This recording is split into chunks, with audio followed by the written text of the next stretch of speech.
and also the sinks in the bathroom. Wow! Bro, are you serious? This man has solid gold sinks on a $250,000 airplane. Well, AJ, looks like we're taking a trip. Don't be too sad. We're going to see Elvis's house.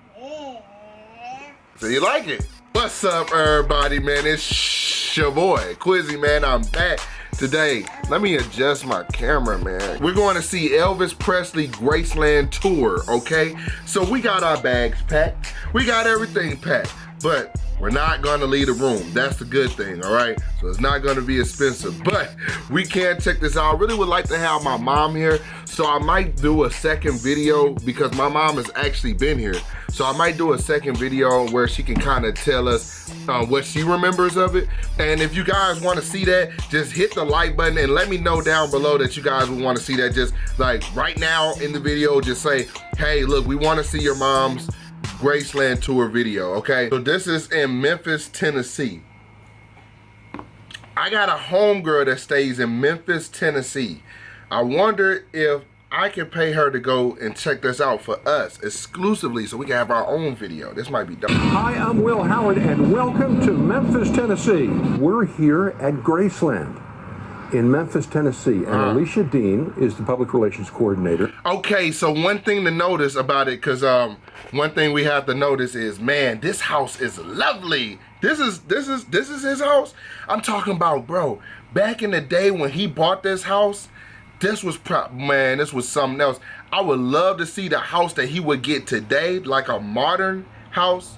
And she's made arrangements for us to get a tour. And we're very excited about this. Great, I am too. Well, tell me about the history of the mansion. Wow, there's so much history here. Not only when Elvis lived here, but actually, did you know that there were people that actually lived in the house before he owned it? The house was built in 1939, and Elvis didn't buy it until 1957. So there was a family that lived on this 600-acre farm, and Elvis only purchased about 13, 14 acres of the land when he... So there was somebody already staying on here, and Elvis bought the house. I mean, there's nothing wrong with that. I mean, shoot. I mean, you know what I'm saying? My parents built the house that they stay in. They bought the house. I mean, there's no problem with that. This is still a really big house. This is 2 floors. It look like garage on one side, a garage on the other. Bought Graceland. Well, it's magnificent. It is.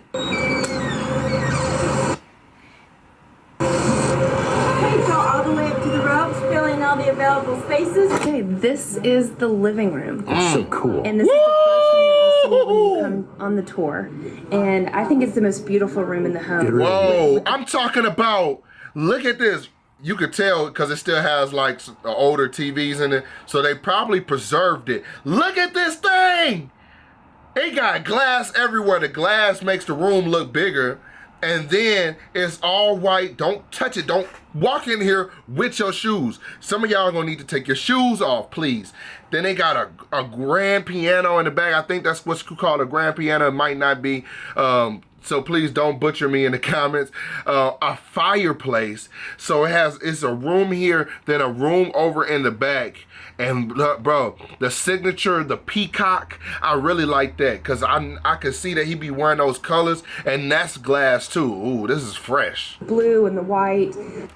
This room was probably most used for when Elvis had guests over. He would come greet them here, but a lot of entertaining went on in this room. As you can see, the room through the living room, that's what we call the music room. One of 3 pianos sit in the room today. That's a nice piano. Elvis had a lot of, just impromptu jam sessions. Elvis played the piano by ear. He never took music classes, and the one class he did take in high school, middle school, he failed music. No kidding. I know, a lot of people don't know that. See, that goes to show y'all, you can't fail music. You know what I'm saying? Because music lives inside you. So you can fail based off of, like, oh, what is that note? Well, that's a clef note. Wrong. Who cares, though? He hit that note, though. He hit it. So if you don't know how to read music, you just don't know how to read music. If you don't know musical history, you just don't know music history. But music lives inside you. There's no way you can fail music. There's no way. But there's a 15-foot custom-made sofa with a 10-foot custom-made coffee table. The beautiful thing about what we have here at Graceland is that the that's a big Presleys grew up couch. in the Great Depression, so they kept everything. And we have everything from grocery lists to receipts, and we even have receipts to these stained glass peacock windows that you see in the room. What Wow. do they cost? That's a great question. I bet our archivists would know. Okay. But you know, when Elvis purchased Graceland, do you know how much he bought it for? No, I have no idea. It was $102,500 Wow. In 19... in 1957. So how much would that be now, though? That'd probably be like $500,000 to $600,000 or so. So this is one of the, I think, the most beautiful rooms in the home that It Elvis sure actually, is. you know, used a lot. And if these walls could talk, they could probably tell stories upon stories upon stories about Elvis just being himself. And that's one thing. Elvis is the most photographed person probably in all the world. And he was a genuine nice guy. Exactly. But you know what's interesting is that we don't really have a lot of photos of Elvis in Graceland. This was like his private mecca. Good. I am so glad we don't have photos of him, because guess what? And I know some people might agree with me, but some people might, but I say that out of love.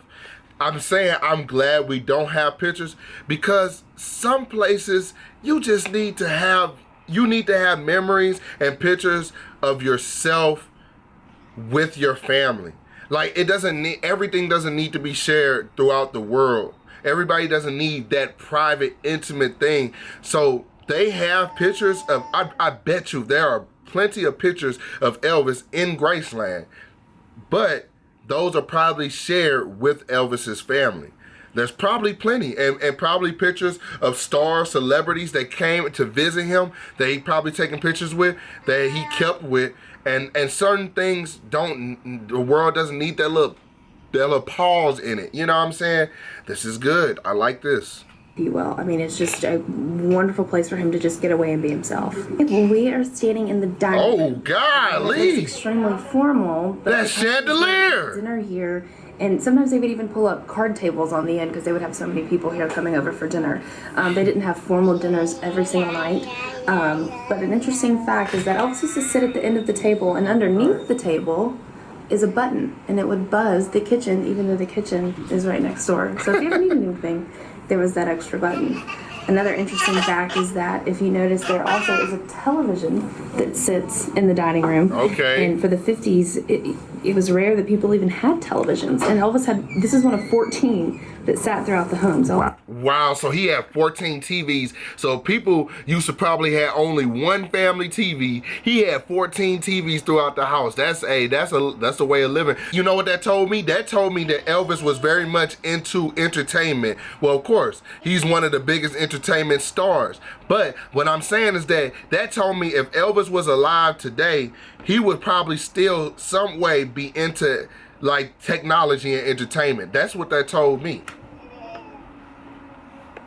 he was an RCA recording artist, and RCA gave him anything he wanted, and that's how we have so many TVs. That's neat. Wow. So he didn't even have to pay for the them. Jungle Room. And this room is so unique because it has both carpet on both the floor and the ceiling. The man cave. Look at this. This is incredible, y'all. Like, look at this. Like, I'm loving this right here. I'm loving this room. That is a wood cutout table. I know because, like, I used to talk to this guy. He was really cool. He was really cool guy. He used to be the manager. He used to be the boss of this restaurant. He invited us over to actually tour his house. Not tour, but like be comfortable and sit down and have a talk at his house. And he had one of those tables, and he said his grandfather made it, and it was from an old tree, and they cut it and carved it, and they put like some material down on top of it so that when you sound like that, you know what I'm saying, it wouldn't warp, it wouldn't rot away. It was just like that. This is interesting because he has like a themed room, man. That's dope. Was purchased at one time from a local Memphis department store. It's kind of a Polynesian style furniture. Reminded him of Hawaii, and Elvis loved Hawaii. He vacationed in Hawaii. He filmed 3 movies in Hawaii. So it was just a great way to bring Hawaii to Memphis. Right. So Elvis didn't actually call it the Jungle Room. This room to him was called the Den. Right. Just as many people had back in the 50s and 60s.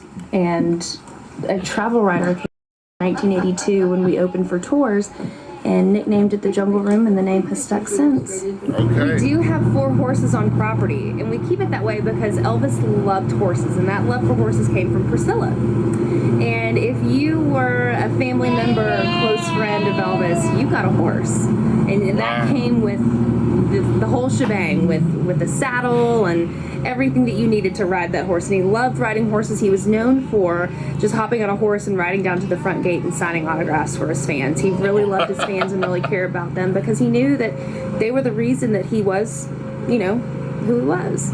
Thank you, man. And I want to say thank y'all. Y'all are the reason why I'm doing what I'm doing right now. So I just want to say thank y'all. Appreciate y'all as well, man. You know what I'm saying?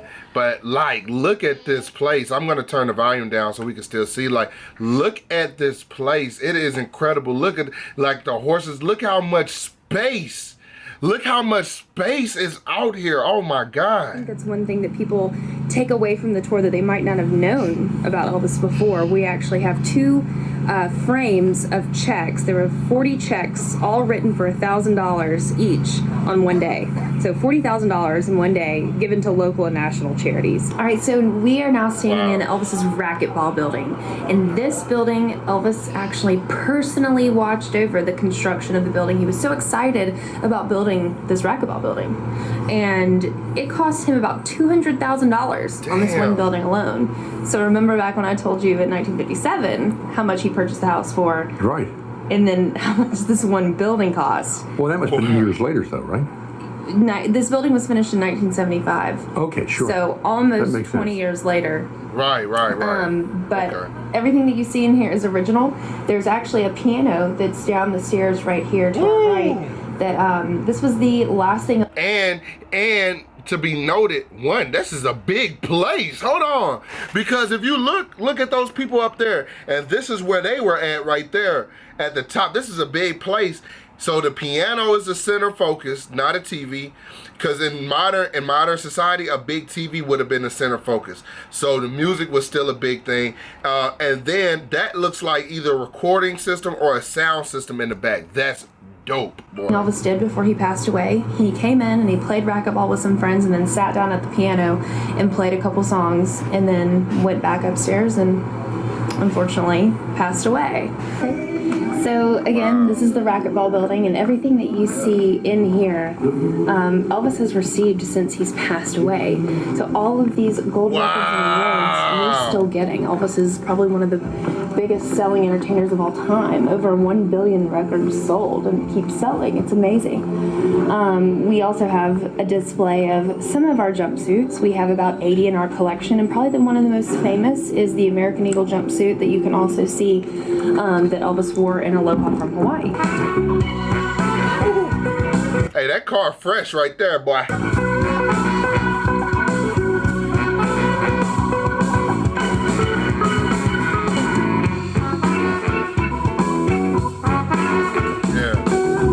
Yeah, he had a nice ass car collection.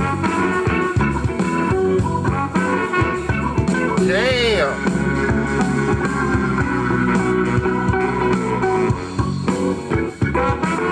I'm expecting Batman to hop out of that thing. Golly.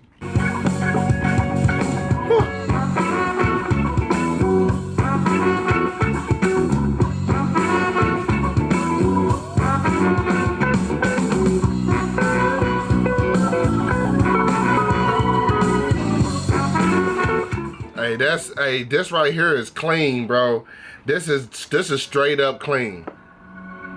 Alicia, this is the ultimate toy. This is the ultimate toy. Not many celebrities even back then had their own custom-made airplane.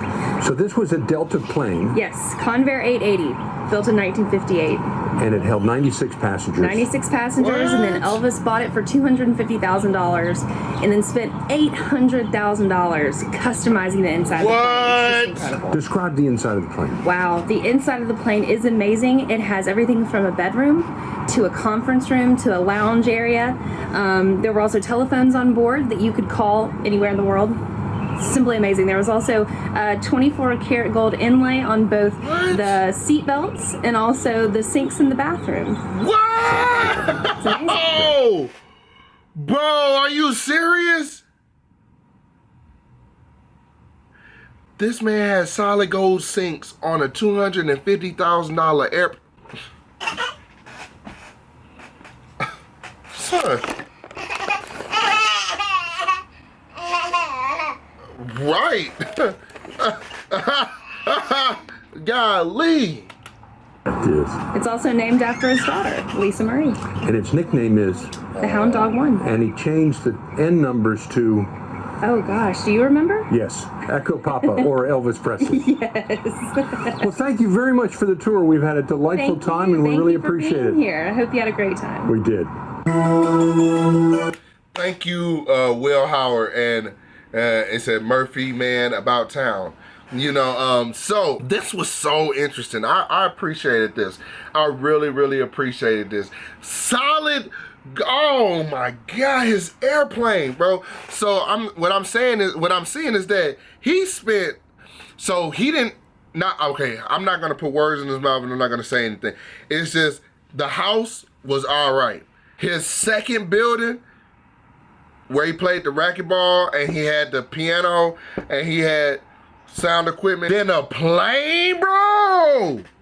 The plane. Jeez, boy. I'm just saying, man. Like, bro, that's some. Hey, that's some money, man. Like, you had to have some money to customize your own plane upkeep, maintenance.